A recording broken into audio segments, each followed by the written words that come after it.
My husband threw my suitcase onto the lawn and changed the locks. His girlfriend stood in our bedroom window, looking down as if the house were already hers. The neighbors were already filming everything. I saw the screens glowing, heard the whispers, and felt the kind of silence that only exists when someone is about to become a spectacle. I smiled. Then, I called a number. 15 minutes later, a man showed up. My husband's face went white. Then he bellowed, "What are you doing here? This is my house!" The man didn't argue. He just held out a slim portfolio with the calm of someone who deals in reality, not shouting. My husband took the paper, read 2 lines, and the voice died in his throat. The fear on his face wasn't of me. It was of what was written. I didn't touch the suitcase. The clothes on the lawn weren't about me. They were about control. It was his version of humiliating me in public and forcing me to react in the right way for his narrative. My name is Helen. I'm 39 years old. I live in Charlotte, North Carolina, and I'm a partner in a small logistics company that serves pharmacies and e-commerce businesses. I built my life with discipline, spreadsheets, contracts, and on-time payments. I wasn't born rich. I became stable. Edward entered my life when I was already on my feet. At first, he seemed enchanted by it. He said I was strong and admirable. Over time, admiration turned into competition. He wanted me to shrink so he could feel big. The betrayal didn't start the day I saw that woman in the window. It began months earlier in a series of details that anyone over 40 recognizes. Mood swings, small secrets, unexplained expenses, the desire to fight over nothing.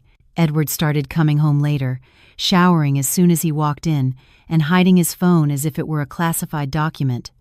I didn't make a scene, I observed, and I confirmed it, without needing to invade his privacy.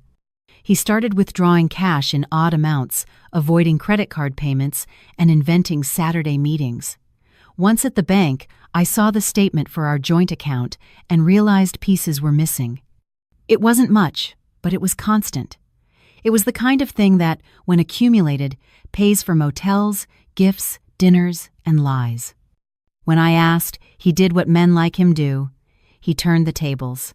"You just have to control everything. You don't trust me. You're cold." Cold. I heard that word so many times it lost its meaning. I understood that he needed to call me cold to justify what he was doing. If I was harsh, he was free. If I was the worst, he could be better. I let him talk. While he talked, I organized my protection. Separating emotion from documentation was the best decision of my life. I adjusted our accounts. The joint account was left only for fixed expenses, with everything recorded. I saved renovation receipts, invoices, contracts, and statements. I made a copy of the mortgage documents, left spare keys with a trusted friend, and found a lawyer who wasn't one of Edward's BBQ buddies. It wasn't about destroying anyone, it was about preventing myself from being destroyed, because I knew what was coming. Edward didn't just want to leave, he wanted to win. And when a man confuses marriage with territory, he tries to evict the woman as if she were an intruder. That morning, I left early for a meeting with a major client.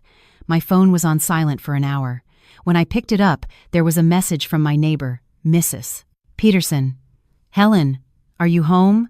Your husband is doing something strange out front." I left before the meeting was over and drove with my mind already working like a clock. When I turned the corner and saw my suitcase on the lawn, open, with clothes scattered, I didn't feel tears. I felt focus. The shame he wanted to inflict on me became a warning. Now Edward was on the porch with a new key in his hand, holding it up like a trophy.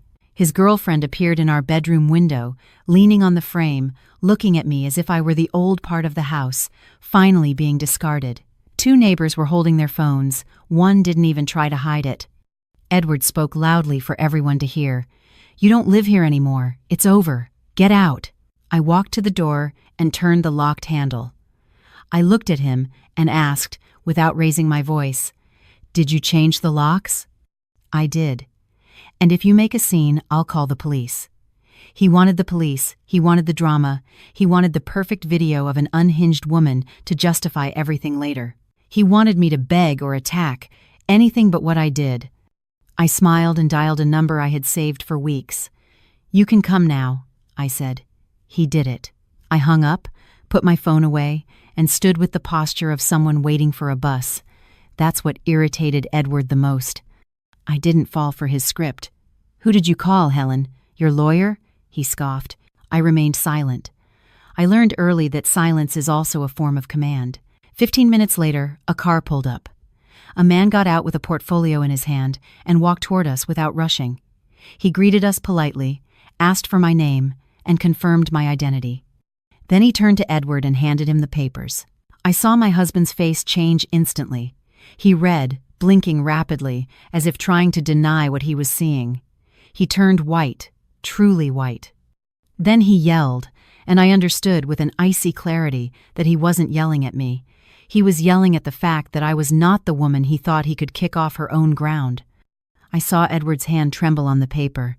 He tried to hand it back as if the document were burning. "This is a lie.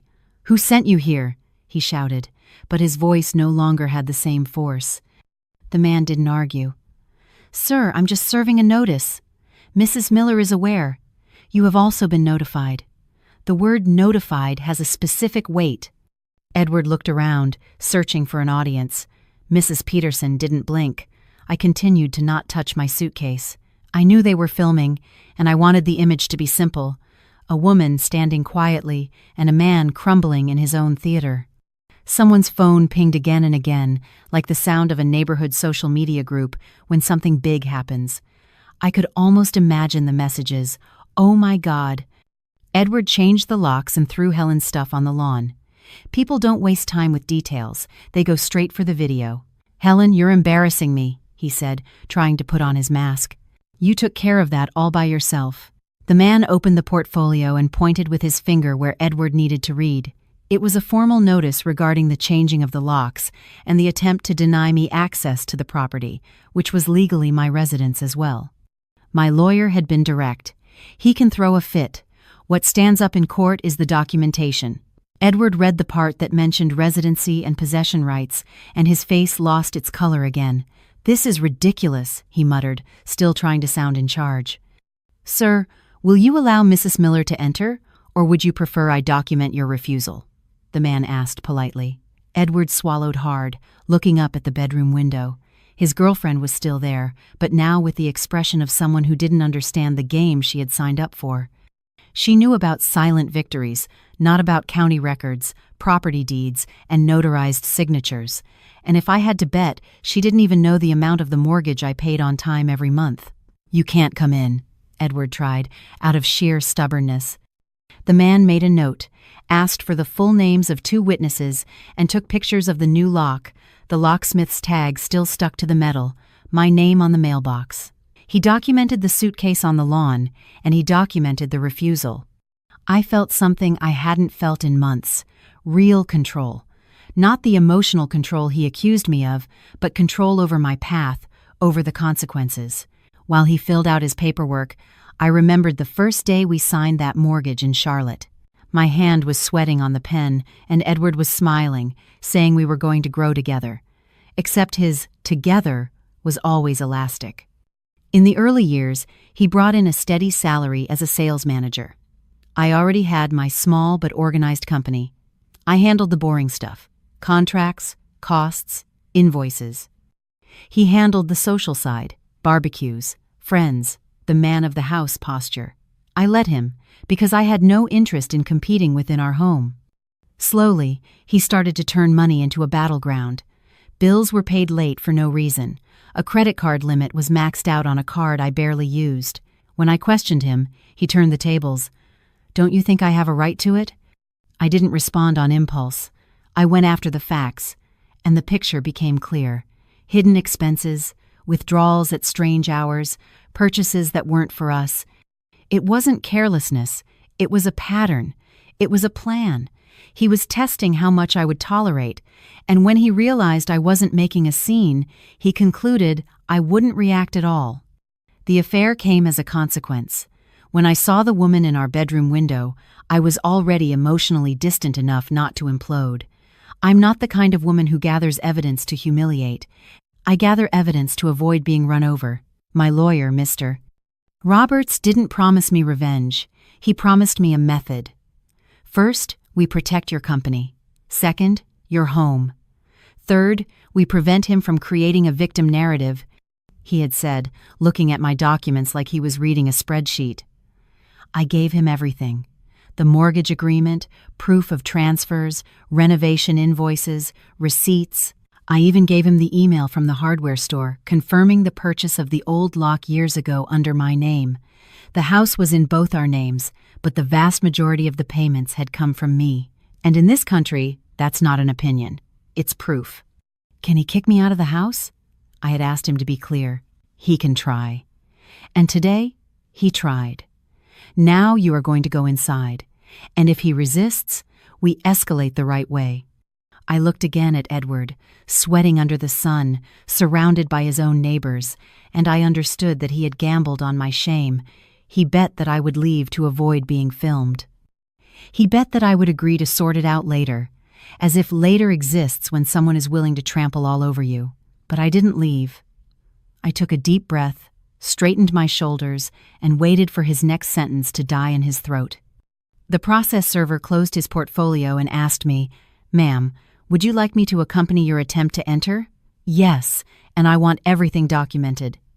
Edward opened his mouth to shout one more time, but no sound came out. He looked at his girlfriend in the window as if searching for courage. She had already taken a step back. I walked to the door and touched the handle again, calmly. I knew that behind that new lock was more than a house. There was a life he thought he could lock away. Edward stood frozen in front of the door, as if he still believed that if he remained motionless, reality would pass by without touching him. "Helen, you're taking this too far," he said quietly. "We can talk without people watching." I looked at the lawn, at the open suitcase, at the neighbors' phones. It wasn't people watching, it was what he chose to provoke. "You wanted to talk when it was still inside the house," I replied. "Now it's outside, and it's on the record." The process server pointed to the lock. "Sir, access to the residence must be granted. If you maintain your refusal, I will document it and forward it. The lady can then request police assistance." Edward clenched his jaw, trying one last piece of theater. I don't have the key." The new key was making a clear outline in his pocket. The official didn't move. "Then you authorize a locksmith to open it at your expense, with the attempted obstruction duly noted." The word expense tends to wake up men who like to shout. Edward looked up at the window. His girlfriend had disappeared. Courage behind glass is always short-lived. "This is going to look bad for you," he tried, aiming for my pride. I didn't lose my tone. "What looks bad is changing the locks on a mortgaged house and thinking that yelling makes it law." He shoved his hand in his pocket and pulled out the key. He opened the door angrily, as if doing me a favor. I walked in slowly, not like someone retrieving a suitcase, but like someone reclaiming her position. The process server followed, taking notes. The living room was normal, but it wasn't. A wine glass on the table, a sweet perfume in the air, a cushion out of place, details that make no noise but leave a mark. Edward tried to block the hallway with his body. "She's not here. She's gone. There, are you satisfied?" I walked past him without arguing and went straight to the bedroom. Our bedroom. The bed hastily made, things displaced in the bathroom, the kind of tidying up someone does to erase a person in 5 minutes. I opened the closet. The drawer where I kept a folder of documents was empty. "Where is my folder?" I asked, still looking at the space. "What folder?" He put on a clueless face. I took a breath. The folder with certificates, policies, contracts. "Don't play games with me." He started talking over himself, trying to play therapist. "You always have to control everything, Helen. You don't trust anyone." "You changed the lock," I cut in calmly, "and you made my documents disappear. Trust has nothing to do with this." The process server looked up, attentive. "Ma'am, do you wish to report the removal of documents?" he asked. "Yes, and I'm going to take pictures." I took photos of the closet, the empty drawer, the new lock, the suitcase on the lawn as seen from the living room window. I also photographed a woman's sandal behind the sofa, not out of jealousy, but for context. For the timeline, Edward took an angry step forward. "You can't photograph my house." I didn't even raise my voice. "Our house." The process server intervened, his voice dry enough to cut. "Sir, any attempt to impede this documentation will be noted." Edward backed down. His hatred wasn't about love, it was about a loss of dominion. I went to the kitchen and grabbed the mortgage envelope with both our names on it. I wanted to feel the paper in my hand, not as a symbol, but as physical proof that he couldn't erase me. "What did you want to achieve by kicking me out, Edward?" I asked. "Put another woman in here and pretend I never existed? You're being dramatic." "We were already in a bad place," he answered weakly. "Being in a bad place doesn't authorize anyone to evict the other from their home." The process server concluded his work, filling out the initial refusal, documenting the lock change and the absence of my documents. He handed one copy to me and another to Edward, purely technical, no emotion. When the front door closed, it was just the two of us. Edward paced the living room restlessly. "You humiliated me in front of the neighbors." "You locked me out," I replied. "The humiliation came with it." He stopped in front of me. "You think you're going to win this?" I held his gaze. "I don't want to win you, Edward. I want to win security and peace." I picked up my suitcase from the lawn, came back inside, closed the door, and sat on the sofa for a second. Not out of exhaustion, but out of decision. "I'm staying," I said. He laughed without humor. "Here? With me?" "Here. Tomorrow morning, I'm going to the bank, then to the office, and if you touch anything else, it will be documented." I didn't argue further. I opened my purse, took out my charger, a notebook, and my car keys. Small things that become survival tools when someone tries to throw you out. Edward stood in the hallway, typing on his phone with the urgency of someone calling for backup. I heard him say in a short, almost whispered voice message, "She's here," and she came with an official. "Figure something out." I didn't have to guess who it was for. In America, everyone has a friend who can fix things. And that's why I had already planned my next steps. Bank, office, courthouse, places where friends don't have authority. I sent a text to Mr. Roberts. "I'm in. Lock change documented, folder missing. At the bank, 8 a.m. tomorrow."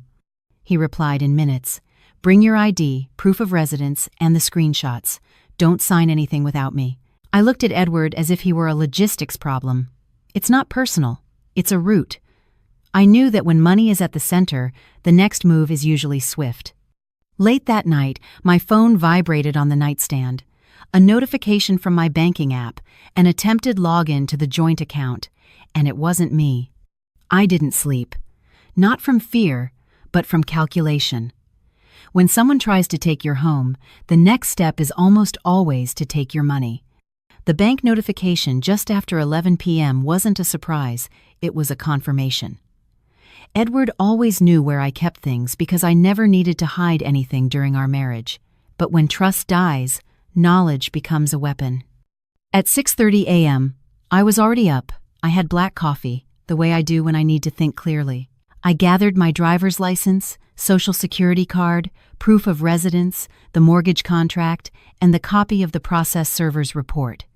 I put everything in a simple, drama-free folder, the kind a woman who learned to survive with paperwork uses. Edward appeared in the kitchen, his face puffy, trying to seem calm. "Leaving so early?" he asked, as if he still had authority over my schedule. "I'm going to fix what you tried to mess with last night," I replied. He feigned surprise. "I didn't mess with anything. I didn't argue. A lie, when you have screenshots and official reports, is just noise." On the way to the bank, I called Mr. Roberts. "He tried to access the joint account last night," I said. "Go straight to the branch," he responded. "Request an access freeze, change all passwords, and review device profiles. And if there's any power of attorney, revoke it today." Power of attorney? The words stuck in my head. I knew that years ago, when we refinanced the mortgage and later opened a line of credit for the business, the bank manager suggested certain conveniences, authorizations, cross-linked accounts, shared access, things you agree to because they're practical. Practical until they become dangerous. I arrived at the bank shortly after 8 a.m. The branch was starting to fill up. People with tickets in their hands, retirees with plastic folders, employees rushing with papers. Real life, no glamour. This was where things changed. I asked to speak with the manager, Patricia. She knew me. I was a longtime client, a predictable payer the kind banks respect.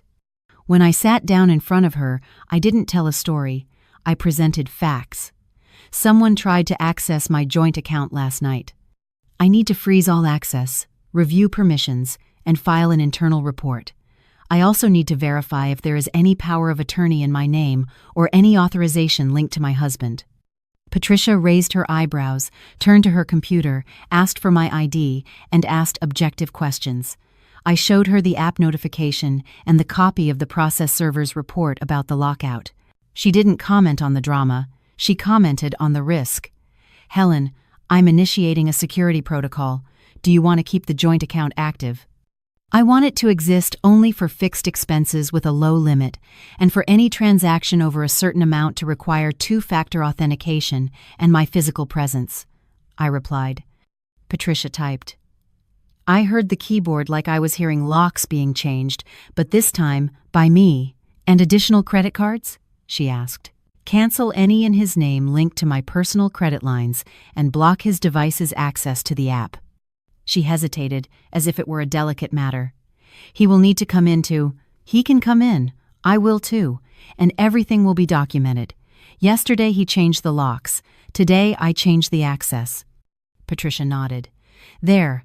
I saw something many women don't realize until it's too late. A bank doesn't operate on emotion. A bank operates on rules. Whoever shows up with documents and clarity gets through." In 20 minutes, I left with new security protocols, changed passwords, redefined limits, and a confirmation that there was no active power of attorney, but there had been a designated representative on an old credit line, which the manager deactivated on the spot. "Thank you," I said. "Helen, be careful. If he tried this yesterday, he might try again somewhere else," she replied in a low voice. I knew. From the bank, I went straight to the company. My logistics business operated out of a small, organized warehouse with 2 vans, an office, and a lean team that depended on me for their salaries and stability. I never mixed romance with payroll, but Edward had tried. When I arrived, my partner, Robert, was already waiting for me with coffee and a serious look on his face. "He showed up here yesterday afternoon," Robert said without beating around the bush. My stomach didn't lurch. It just tightened. What did he want? He wanted to talk about the company. Said you two were splitting up and he needed to secure his share. Asked about accounts, cash flow, contracts. I cut him off, Robert continued. Told him I wouldn't discuss anything without you present. I took a slow breath. The piece fit. He didn't just want me out of the house. He wanted to leave me without a foundation. A woman without a foundation becomes a desperate woman. And a desperate woman signs anything. You did the right thing, I told Robert. From now on, any contact from him with this company is to be considered attempted interference. I'm going to formalize this. I called our accountant, Jessica, on a quick video call. I asked for a simple report, recent access to the corporate email, any password change attempts, any strange activity. I also asked her to review who had signing authority on company contracts and bank accounts. I wanted any blind spots illuminated. While we were talking, my phone rang. It was an unknown number. Hello? A woman's voice, overly careful. Helen? This is Chloe. Chloe. I didn't have to ask who it was. The name came with the scent of sweet perfume and an open window. I just wanted to say that yesterday was an overreaction. Edward was just upset. I was silent for a second, not to listen, but to choose my tone. Chloe, you were standing in my bedroom window. You saw my suitcase on the lawn. That isn't being upset. That's a decision. I don't want any trouble. Then get out of the story, I replied, without aggression.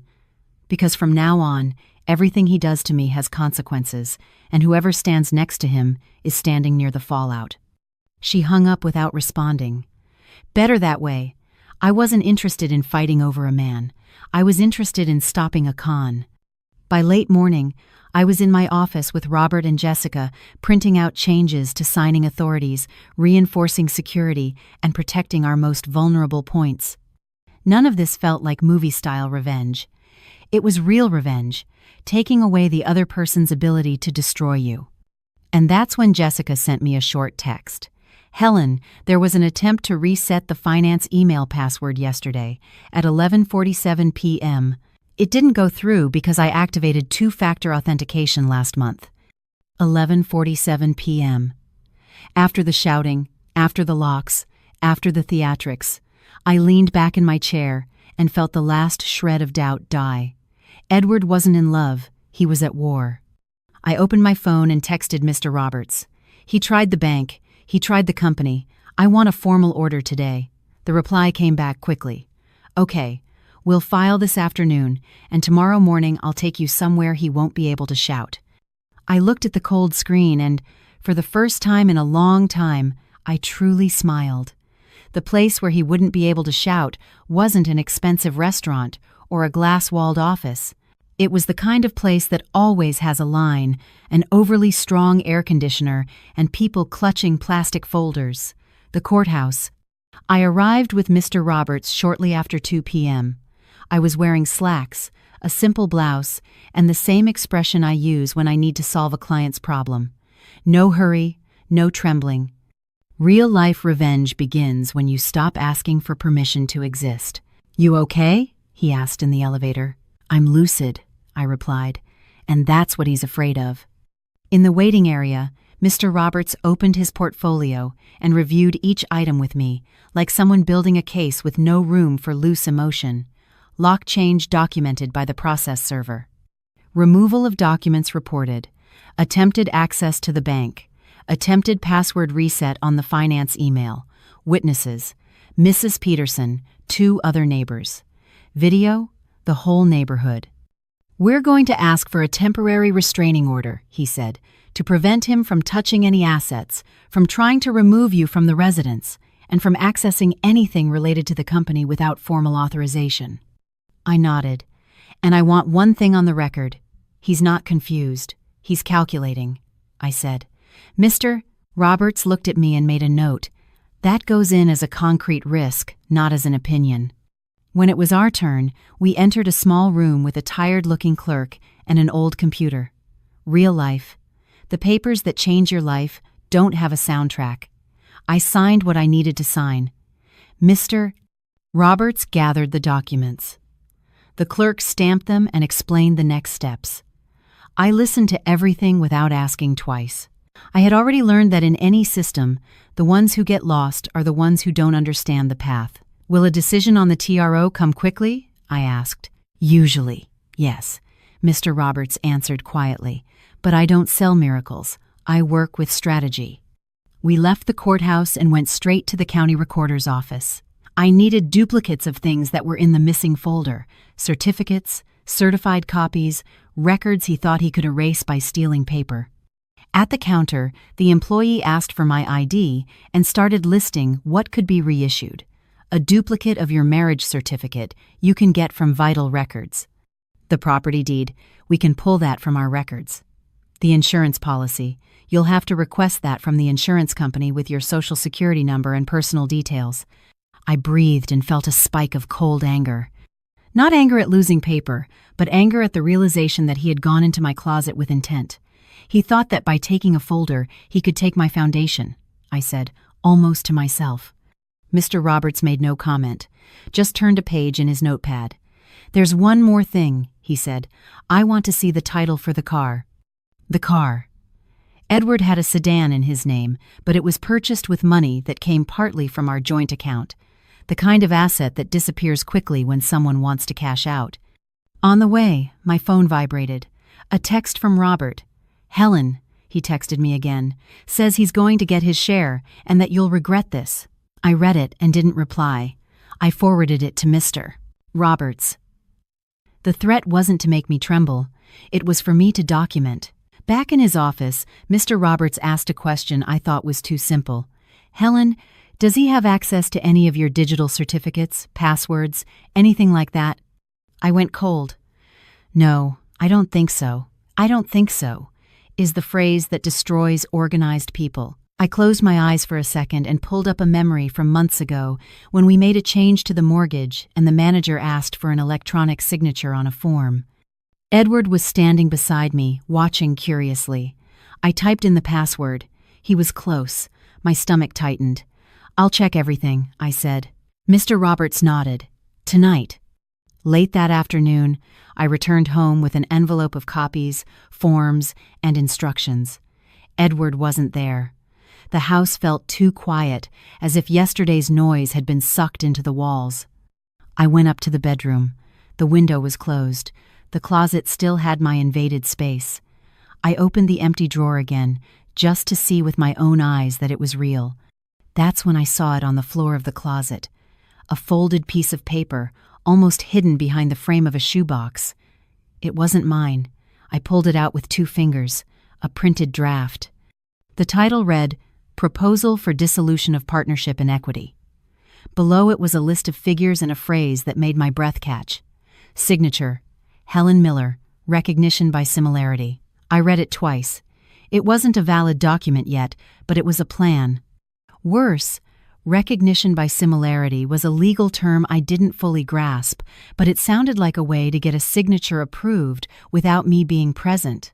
If someone brought in a decent forgery and had enough nerve, my heart didn't race. It grew steady, as if it had finally understood the scale of the con. I took a photo and sent it to Mr. Roberts. He tried to prepare a dissolution agreement with my signature. The reply came in less than a minute. "Do not sign anything. Do not agree to any meetings alone. Tomorrow morning we are going to every bank and notary where you have an account or a signature on file. We will block any non-personal verification and update your signature cards. He has crossed a line." I sat on the bed for a second. Not to cry. To accept the truth. The man I had called my husband was willing to forge my hand to take my life's work. Edward arrived close to 8 p.m. I heard the gate, the footsteps, the key. He walked in with an attempt at tranquility on his face. "We need to talk," he said, as if he were still in control of the script. I stood in the living room with my phone in my hand, already recording audio. Not for blackmail, but to prevent him from lying later. "Talk," I replied. He looked around as if noticing the house had gotten smaller. "You're turning everything into a war. I just want it to be fair." I smiled. Not the smile from the lawn, but a short, almost sad smile. Fair would be you not touching what isn't yours. Fair would be you not changing the locks. Fair would be you not taking my documents. And fair would be you not trying to sign my name. His face changed. "What are you talking about?" I held up my phone and showed him the photo without handing over the paper. He tried to get closer. "Give me that." "No," I replied. "Now you're going to listen. Tomorrow morning, you will be officially served. And if you attempt any transaction, any signature, any access, you won't be shouting. You'll be explaining." He stood frozen, his anger stuck, like a dog that understands the leash. "You think I'm afraid of a notary?" he spat, trying to regain his irony. I took a firm step back. "You were afraid yesterday when the paper arrived, and you'll be afraid again when the court order arrives." He looked at me, and for the first time, I saw something that wasn't desire for another woman. It was the desperation of losing his exit strategy. "Helen, you're going to destroy me." I kept my tone low. "No, Edward, I'm going to stop you from destroying me. There's a difference."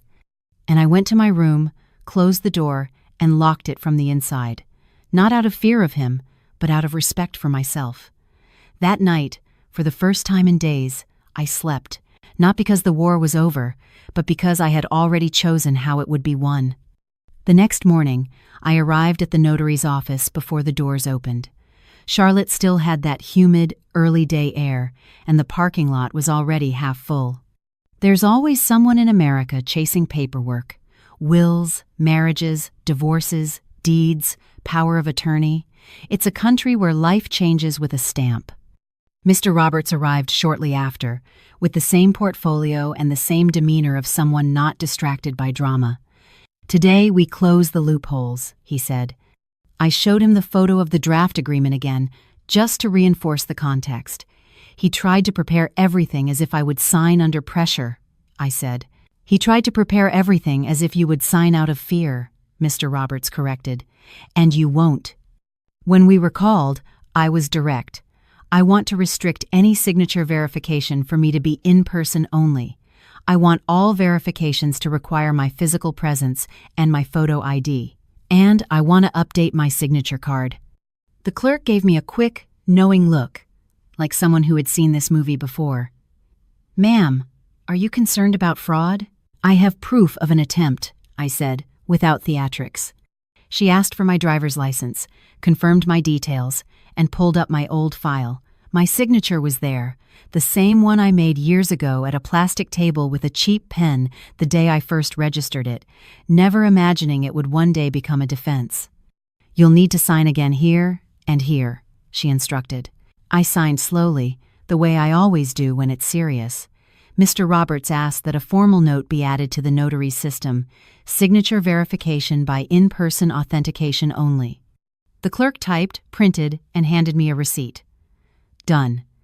Any attempt to verify a signature without you present will be blocked and will generate an internal alert, she explained. I nodded my thanks. It wasn't relief, it was protection, built brick by brick. From the notary, Mr. Roberts took me directly to a police station to file a report for the theft of documents and the attempted fraud. It wasn't for revenge via the police, it was to leave a trail. In America, if you don't file a report, tomorrow it becomes your word against theirs. At the station, the officer seemed tired but professional.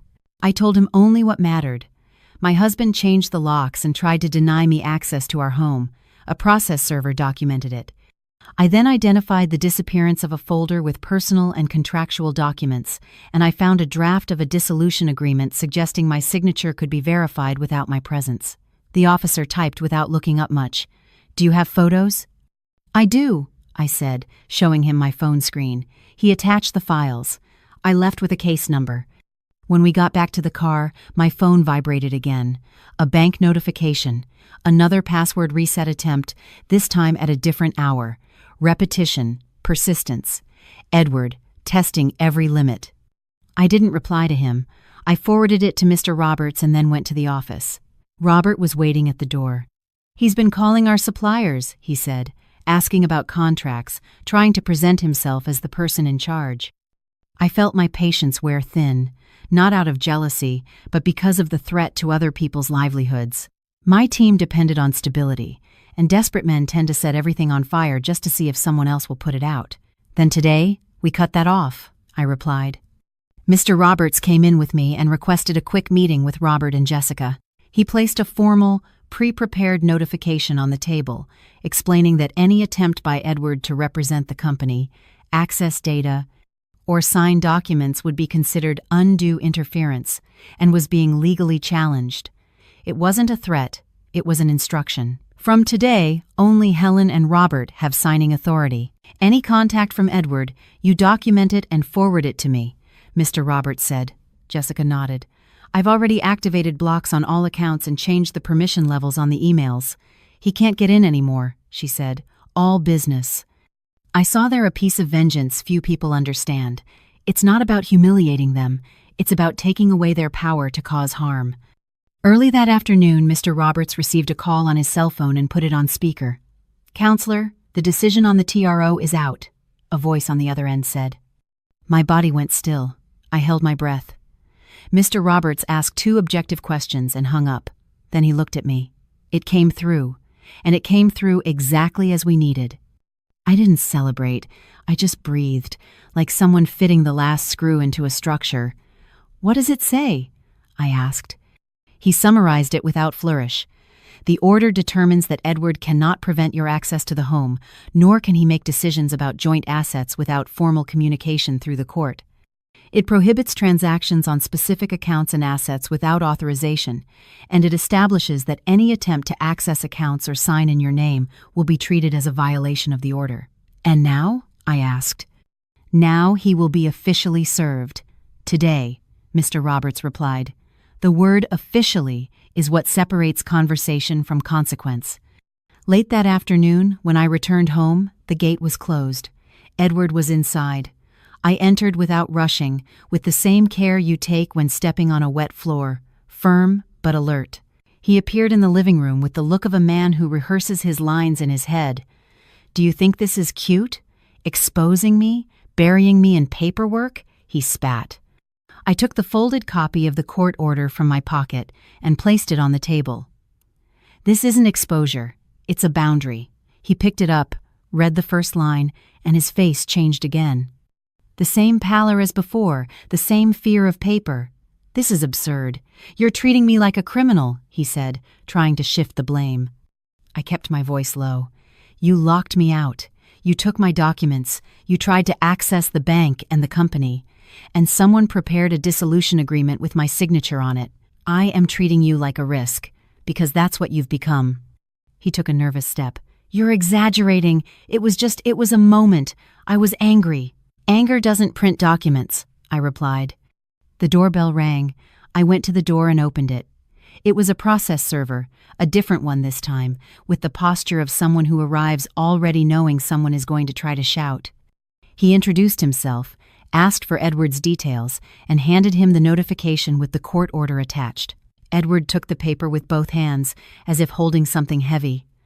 "I'm not signing anything," he said impulsively. "You don't need to sign to be considered served, sir." "I am certifying the delivery," the process server replied, polite and firm. Edward opened his mouth, that old reflex of using volume as a weapon, but the shout didn't come out like before. It was a short, broken sound, as if his throat understood it was useless here. He looked at me with a hatred that looked like fear. And for the first time since my suitcase hit the lawn, I saw something different. He was no longer an angry man. He was a man realizing he had run out of ground. I closed the door slowly after the official left and said the simplest and most definitive sentence in the world. "From now on, you no longer decide alone." That night, after I said, "You no longer decide alone," Edward didn't sleep. I knew because he paced the house like someone looking for a hidden exit.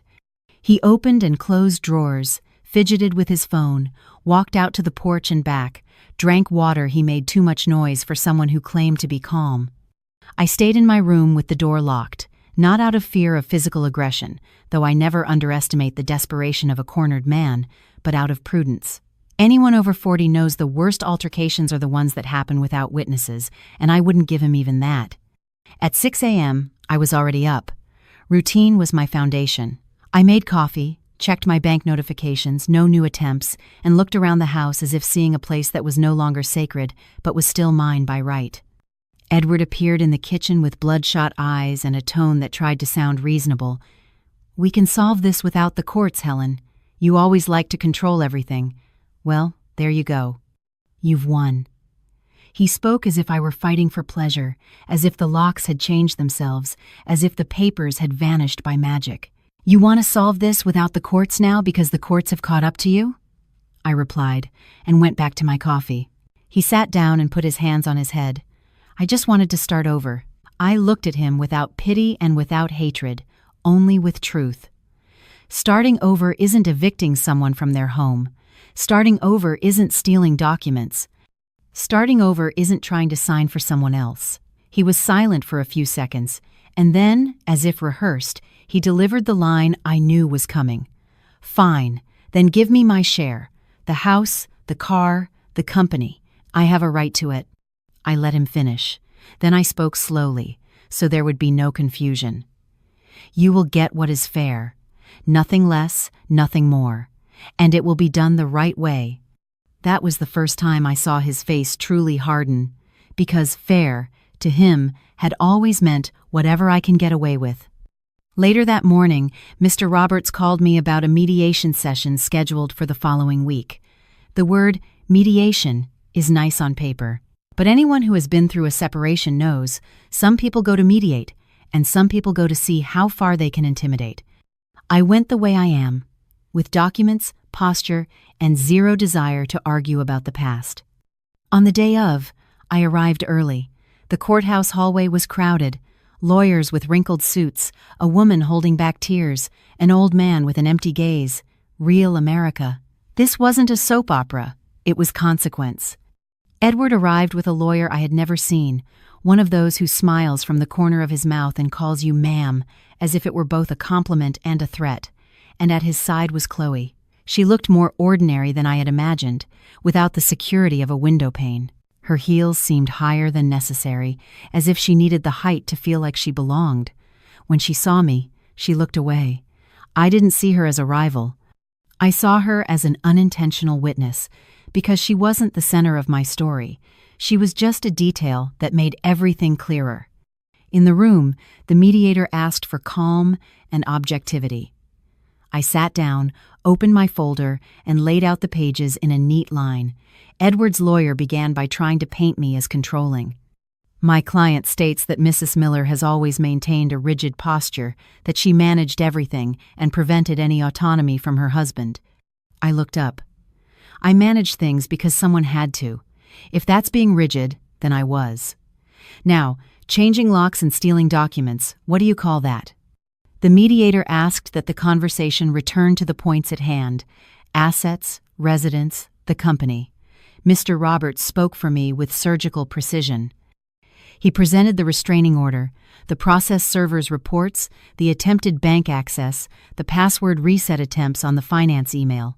And finally, he placed the photo of the fraudulent dissolution agreement on the table. When Edward's lawyer saw it, he stopped smiling. "This doesn't prove forgery," he said quickly. Mr. Roberts didn't change his tone. "It doesn't prove forgery because it wasn't completed. It wasn't completed because Helen acted first. What it proves is intent and risk, which is why the TRO was granted." Edward tried to talk over him. "I was never going to forge anything. That's absurd." The mediator looked at him, weary, like someone who has heard that line 1,000 times. "Sir, did you change the locks?" Edward hesitated for half a second. "I did, but did you prevent your wife from entering the residence?" "Just a yes or no, please," the mediator cut in. Edward swallowed hard. "Yes." The room fell into a silence I felt in my shoulders. It was as if someone had finally forced him to stop posturing and start answering. Chloe fidgeted with her purse. Her heel tapped the floor once. Nerves. The mediator made a note, then asked about the company. Robert wasn't there, but I had brought the documents: articles of incorporation, equity distribution, company bank statements, authorized signatures. Everything that proves a business isn't a husband's opinion. It's a structure with rules. Edward's lawyer tried an elegant exit. "My client simply wants financial compensation for his participation in the marriage and for supporting his wife." I almost smiled. Almost. "Support is not a withdrawal," I said, "and support doesn't give you the right to hack an account or try to sign my name." The discussion moved on to a proposal. Edward wanted half of everything, in the simplest and most unjust way. I offered what was realistic: a formal separation of marital assets with a forensic accountant to review anything involving the company, the maintenance of my right to remain in the house until a final decision, and a fair division of assets that were effectively shared with full transparency. The mediator tried to find common ground, but the truth is, mediation only works when both parties want closure. Edward wanted to win. And then, in the middle of that standoff, the part I hadn't planned for happened, and it was justice all the same. Chloe suddenly stood up. "I didn't know about this," she said, looking at Edward, not at me. "You said that she was being dramatic, that you just wanted to leave." Edward turned his face to her, furious. "Stay out of this." She took a breath and, for the first time, looked at me with a kind of shame I recognized. "I saw the suitcase on the lawn, but I didn't think—" Her voice broke. "I didn't know about documents, the company, all this stuff. I didn't know that you—" She stopped, because she understood that it didn't matter who I was. What mattered was what he had done. The mediator intervened firmly. "Personal matters are not the subject here. Please sit down." Chloe sat, but she was no longer on his side in the same way. The window was gone. The hearing ended without a full agreement. That was expected. Mr. Roberts told me in the hallway, he lost control today, and when a man loses control, he makes mistakes. In the parking lot, Edward came after me, without his lawyer, without his mask. "Are you happy now?" he asked, full of hate. I stopped 2 steps from my car and answered without raising my voice. I'm not happy. I'm safe. And to me, that's worth more. He tried to get closer. You're going to end up alone. I opened my car door and looked at him calmly. I've been alone inside this marriage. The difference is that now I know where I stand. As I got into the car, I saw Chloe leaving a few yards behind. She didn't leave with him. She got into a rideshare by herself.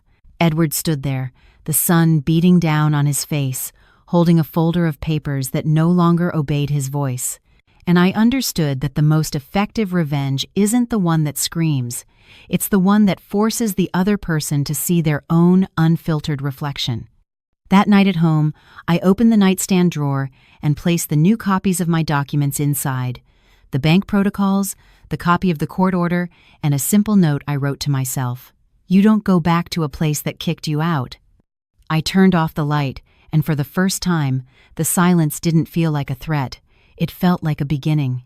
I received the final decision on a Tuesday morning, under a Charlotte sky so washed-out blue it seemed too beautiful for difficult days. Mr. Roberts called early, the way he always did when it was serious, no suspense, no dramatic phrases. Helen, it's out. The judgment was published. I was in the kitchen, the coffee still hot. I rested my hand on the counter and felt the entire house go quiet inside, as if everything I had lived through in the past few months had come to a single point, ready to be closed. And?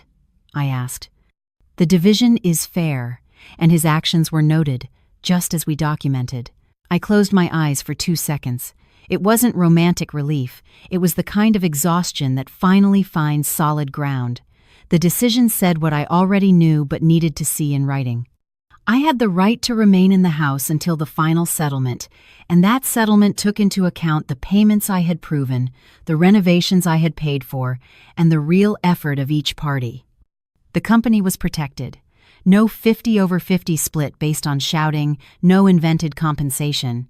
Edward would receive a fixed amount, calculated on what was shared and provable, and nothing more.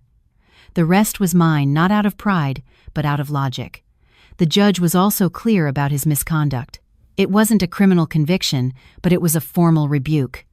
Changing the locks, stealing documents, attempting to access accounts and emails, circulating a draft agreement with my signature, all of it weighed against his narrative of being a confused man. To me, that was justice. The following week, we went to the lawyer's office to formalize the agreement and register the changes. I arrived with my folder and my documents.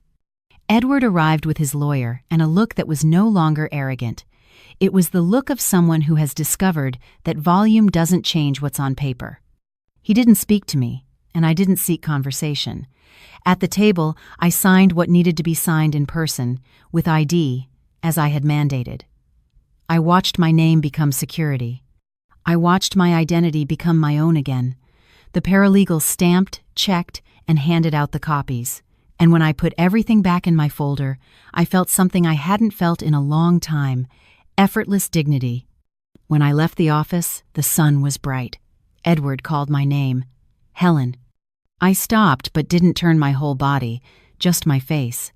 He seemed smaller, not physically, but in the way he occupied space. I went too far, he said. You did, I replied.